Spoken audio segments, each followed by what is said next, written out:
Estamos de volta para o segundo bloco do programa Tribuna Livre, que debate hoje aqui, um debate acalorado sobre a redução da maioridade penal no Brasil. Os nossos convidados, Dr. Roberto Duarte Júnior, advogado, Dr. Marcos Vinícius Jardim Rodrigues, advogado e presidente da OAB Acre. Osmir Lima, hora dos velhos falarem, por favor. Okay. Eu agradeço, inclusive, a referência e a homenagem que eu faço do particular ao Narciso. É o seguinte, Narciso, na nossa adolescência, na minha e na sua, nós somos da mesma faixa etária, na minha e na sua, para com essa conversa. Você via tanto adolescente cometerem crime, você via o sistema prisional dos nossos municípios, por exemplo, eu que sou natural do Cruzeiro, 12, 15 pessoas presas, nenhum jovem. O que aconteceu, Narciso? O que aconteceu com este país ou com o mundo? A situação se agravou de pobreza, de consumismo desenfreado, todo mundo querer, de falta de estrutura familiar, falta de religião, que hoje ninguém quer ter mais. Enfim, Narciso, essas causas, o Estado brasileiro e o mundo estão se perdendo, meu amigo Narciso. Não estão combatendo as verdadeiras causas para acabar com essa violência, para acabar com que o jovem queira se... Qual era a nossa ambição de jovem na nossa época? Nenhuma. Nenhuma, a não ser estudar. Isso é um problema sério que precisa o Estado começar a pensar sobre isso. E não querer punir os seus adolescentes. Ô Marco, a minha pergunta.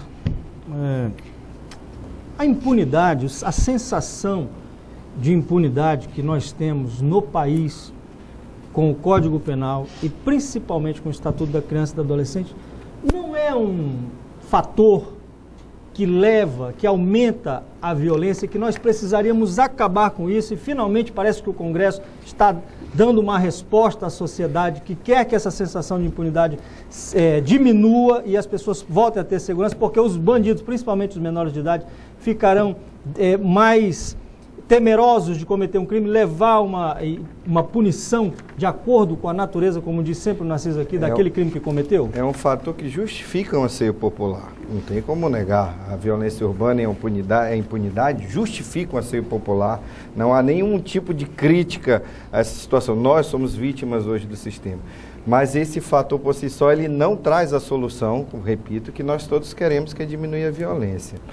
Nós temos exemplos concretos no país e fora do país que o anseio popular, que a mudança de legislação e com o anseio popular, muitas vezes levado por um fenômeno, levado pelo calor das multidões, apoiou situações, inclusive, de exceção, de regimes de exceção, no Brasil e fora do país. Eu até citaria que o ECA, doutor, é também um caso desse. Foi um momento de comoção social. Nós temos que pensar, no momento histórico. Você falaste no Código Penal, falaste no Estatuto da Criança e do Adolescente, nós temos 2 constituintes aqui que fazem parte dessa mesa e todos sabem o momento político, o momento histórico em que essa legislação toda foi produzida. Nossa Constituição é chamada Constituição Cidadã, que hoje até dizem que é benéfica demais, que é aberta demais em direitos e princípios. Ela é fundamental e foi muito mais fundamental ainda no período em que ela foi promulgada. Estávamos ainda na efervescência de um período de ditadura militar. Precisávamos afirmar direitos individuais, direitos dos cidadãos, num momento ainda recente. Era um momento ainda de perseguições, de assassinatos, de pessoas que até hoje não foram encontradas, de arquivos que até hoje são escondidos, secretos, situações que nós precisávamos realmente primeiro de uma legislação forte em princípios. Temos essa legislação hoje em dia e continuo dizendo, não será enfraquecendo a nossa Constituição que conseguiremos chegar num patamar de civilidade que é buscado. Respeita-se o anseio popular, sim, mas nós, enquanto formadores de opinião, enquanto representantes de uma instituição como a OAB, temos que lutar, sim, pela Constituição Federal. Foi grande responsável por uma evolução democrática ainda recente, mas muito vigorosa do Brasil. Hoje nós temos instituições consolidadas, imprensa livre, temos problemas sim, mas hoje a gente consegue discutir abertamente, por exemplo, reforma política. Reforma política. Hoje, todos os debates cientes também que nós temos um sistema eleitoral falido, que hoje é mais um balcão de negócio que precisamos mudar. Em passado não muito não muito longevo, isso era impossível. Temos que sim que ter noção de que nós precisamos, mas a gente precisa realmente debater o foco. Não adianta imaginar que diminuindo de 18 para 16, a violência urbana, principalmente aqui, que acho que ninguém consegue debater, a questão das drogas nesse país, a questão das drogas no nosso estado. Aceita-se uma falácia de que vamos acabar com a violência urbana com a redução da maioridade, sem discutir no estado do Acre um corredor de drogas como esse, por exemplo, mais de 800 quilômetros de fronteira seca, com menos de 100 agentes da Polícia Federal. Nunca vai reduzir a violência no nosso estado, inundado de droga. Pode botar 18, 16, 15, 14, vão recrutar os jovens ainda. Doutor Marcos Vinícius e doutor Roberto. A gente recorre para responsabilizar uma causa irresolvível e que não terá solução ao longo de vários anos. O Brasil tem hoje a 4ª maior população de presos do mundo. Carcerária. 600 mil para 300 mil vagas. Nós chegamos ao ponto... Imagina a loucura, né, Narciso? Não, nós chegamos ao ponto... Aí sim, isso me mete medo. Aí sim, isso é preocupante. O ministro da Justiça, José Eduardo Cardoso, dizer que o sistema prisional brasileiro é a universidade do crime. Que quem entra lá sai pior. Claro. Sai pior. Então, se essa universidade do crime o é para os maiores de 18 anos, também imagine seria para os menores de 14 anos. Agora, nós estamos convivendo com uma matança diária. O Brasil, Osmi Lima, no Brasil morre 50 mil pessoas por ano pela violência. Mais do que uma guerra civil, quase. Né? Não, as 4 maiores guerras civis do ano passado, a do Afeganistão, a do Iraque, a da Síria e a da Rússia, as 4 juntas não mataram 50 mil pessoas. Mas nós temos que somar essas 50 mil pessoas que morrem por ano da violência tradicional, outras 50 mil que morrem nos acidentes de trânsito, que muitas vezes também é violência. Também é violência. É violência, exato. E aí nós temos que tratar por enquanto dessa questão, enquanto vamos poder então, conter as causas. Porque as causas no curtíssimo prazo não serão resolvidas. Não serão definitivamente resolvidas. O Brasil, na época onde foi varrido por uma onda de criminalidade muito grande, o governo resolveu fazer 10 prisões. Isso há 10 anos atrás. Mas, Narciso, das 10 prometidas foi feito 3. Vamos permitir o doutor Roberto falar que ele não... Depois eu quero fazer uma indagação para você. Olha, veja bem, Oswaldo, a gente acompanhou o discurso de todos os deputados naqueles 2 dias de votação com relação à PEC 171 de 93, diga-se de passagem, que foi colocada para votação agora porque o Eduardo Cunha levou. Porque senão, quantos outros presidentes passaram na casa e não tiveram a coragem de levar matérias dessa natureza para votação na Câmara. Mas eu acompanhei e vi o debate e em nenhum momento eu vi nenhum deputado dizer, Osmir, que a redução da maioridade penal seria a solução para o crime no Brasil. Eu também não queria fazer essa correção. Nunca foi dito por nenhum deputado. Eu nunca vi ninguém defender que a redução da maioridade penal seria a solução para a violência urbana, para a violência que é o que causa o caos no Brasil hoje. Nunca ouvi isso. E também nunca defendi isso, porque eu entendo que não é. Ela é uma medida paliativa para a diminuição dos índices de violência do Brasil. Veja bem, também, depois de reduzida a maioridade penal, vai se discutir como será o cumprimento desses menores de entre 16 e 18 anos das suas penalidades. Pode haver, depois dessa discussão, pode haver um entendimento que após a consolidação da redução da maioridade penal, eles tenham que ser ressocializados em presídio ou em local distinto dos atuais presídios que nós temos super abarrotados no Brasil. Outra coisa que me causa estranheza é dizer que a redução da maioridade penal vai inflar ainda mais o sistema carcerário brasileiro. Os crimes que foram debatidos e votados em primeira instância: homicídio, latrocínio, estupro e sequestro. Perfeito. Quais são os índices, doutor Marcos Vinícius, quais são os índices de cometido por jovens, adolescentes, em 16, 18 anos, desses crimes? Menos de 1%. Menos de 1%.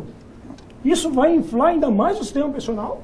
Mas deixa eu só fazer um ligeiro Então a gente está parte atacando, aqui. nós estamos atacando as causas aos poucos. Veja bem, quando o Narciso falou da violência no trânsito, que morrem quantas mil pessoas por dia vitimizadas de acidente de trânsito, nós criamos a lei seca para diminuir. Então tudo são coisas que vêm se construindo com o tempo. Quando surge o problema, a gente tem que atacá-lo. O pior é isso, que no Brasil se age muito pela emoção do momento para tentar, cada problema que surge, criar uma lei específica. Eu volto a dizer, o ECA é um dessas. Por exemplo, Narciso, então, pegando o seu Sim. raciocínio, pegando o do Narciso, e você quase que é o... Pensei até que era favorável a nós. Eu também favorável a nós. Ora, não era nem para ter cortado. Antes de fazer a indagação aos dois, os órgãos mais importantes que cuidam da criança e do adolescente são contra a redução. A Unicef é contra, a OEA é contra, o Conselho Nacional da Criança e do Adolescente do Brasil é contra. Não seria mais simples, eu volto a insistir nisso, até pegando a tese que vocês estão expondo aqui, de lugares distintos para cumprir a pena e tal. Não seria mais simples alterar a lei para aumentar a pena para esse tipo de crime, passando para 10 anos, 15 anos, sei lá? Não seria mais simples do que fazer uma redução da maioridade penal? É a indagação que eu faço. Não, porque nós estamos mantendo ele como inimputável ainda. Como é que nós vamos fazer como é que nós vamos fazer a substituição? Inimputável. Não, para um pouquinho. Vai ter que mexer. Se tu aumentar a penalidade, Sim. tu vai ter que mexer categoricamente na Constituição. Porque aí ele vai deixar de ser inimputável. Eu prefiro desse particular. Ele não deixaria de ser inimputável acima do limite de pena. A ideia de que o menor, quando comete o crime, fica na rua. Isso não é verdade. Isso não é verdade. O menor tem lá, como eu falei, as instituições... Uma pousada, né? Uma pousada. Aqui no Acre, por exemplo, tem uma casinha lá não, mas aí não pode pegar como exceção que a lei determina como regra. Porque realmente também tem os problemas e se fosse assim, aí a gente soltaria todos do sistema prisional. Que não precisa você entrar num presídio brasileiro para saber o que tem lá dentro. Que aí eles decidem quando querem fazer os motins, quando querem matar, quando querem degolar as pessoas.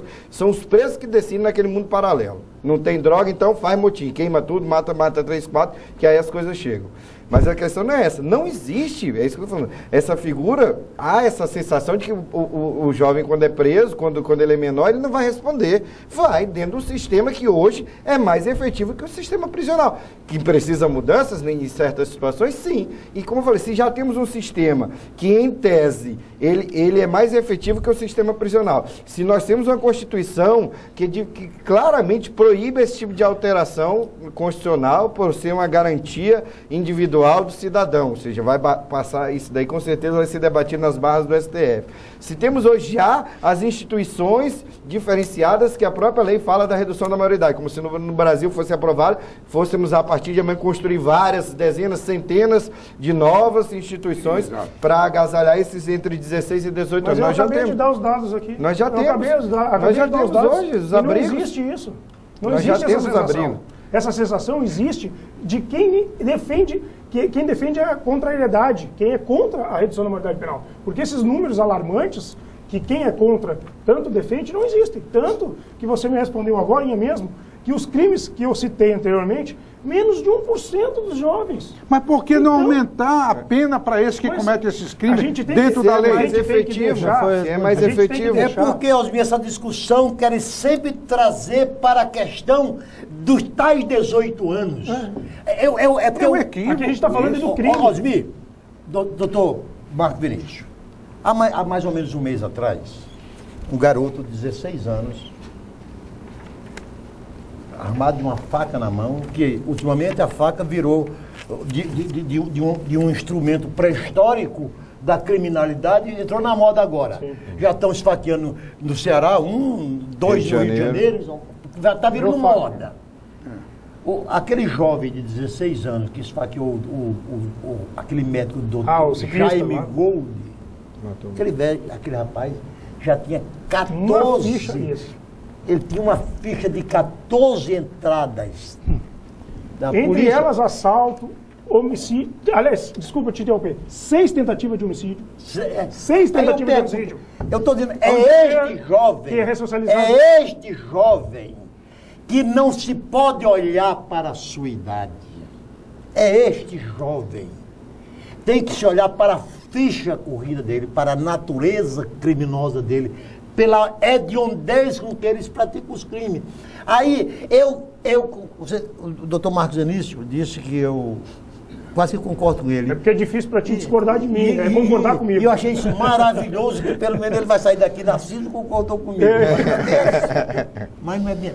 O que eu quero dizer é o seguinte, é que eu me recuso a pegar esse número cabalístico de 18 anos e botá-lo num pedestal como se fosse uma barreira a partir da qual... Você defende a natureza do crime. Eu defendo que o criminoso tem que ser punido.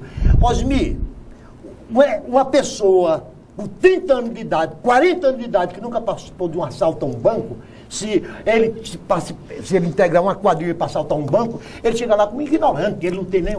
Já tem no Rio de Janeiro, um jovem com 16, 17, 18 anos, se especializando em assaltar banco. É isso que eu quero dizer. É a natureza do crime. Em parte você tem razão, porque senão, Narciso, daqui um pouco, meu presidente, doutor Roberto, vão dizer o seguinte, não, vamos diminuir para 14, porque tem gente cometendo crime com 14, com 13, com 12, com 11, vamos reduzir até chegar a parturiente. Me diga uma coisa, a Inglaterra é um país exemplar, democraticamente, é um país exemplar? Sim. É.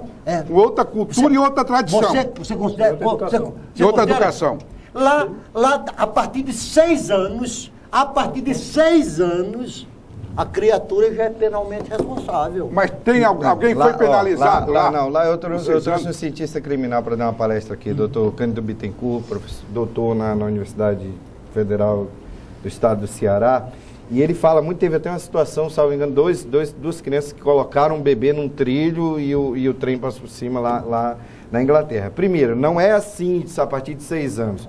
Nós temos que parar com essa mania, Narciso, e achar que tudo que dá certo nos Estados Unidos e na Europa entrar para cá, que são culturas diferentes. Muito. Inglaterra é um país, acho que deve ter o tamanho de São Paulo e deve ter 5 vezes mais dinheiro que o nosso país, uma cultura secular. Então, são situações que não se encaixam no nosso país. Lá, o que acontece? Os menores foram condenados à prisão perpétua, aqueles que tinham 10 e 12 anos, porém, assim, perpétua é a regra geral, quando fizesse 18 anos a completasse uma certa idade, ou 20 anos, iam ser submetidos a uma análise psicológica e eles poderiam sair. O que acontece? A análise psicológica que foi feita na idade deles, entre 10 e 12, eles tinham a ciência do ato, por isso que pegaram a prisão perpétua. Mas aquilo vai ser revisado a cada momento da sentença. Isso é uma situação que no Brasil é inviável. Como foi e eles foram soltos. Pra concluir, Pois não, doutor.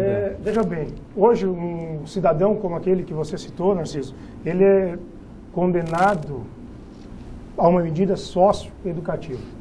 A pena máxima de 3 anos. E aí, doutor Vinícius, ele faz um estudo sociopsicológico a cada 6 meses para ver se ele já foi ressocializado e já está em condições de retornar ao convívio à sociedade. E o que acontece? Um cidadão que estupra, que mata um pai de família, ele não, em momento algum, ele vai cumprir uma pena de 3 anos.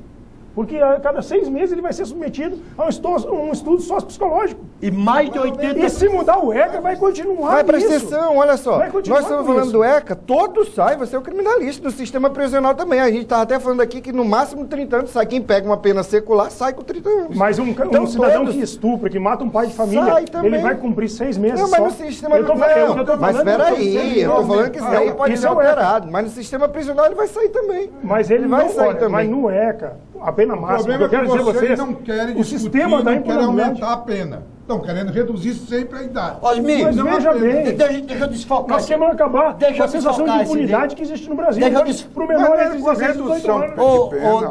Deixa eu desfocar um pouco essa questão. Penalidade em vez de fazer um questionamento para os dois ilustres advogados aqui, eu vou fazer uma para Osmir Lima.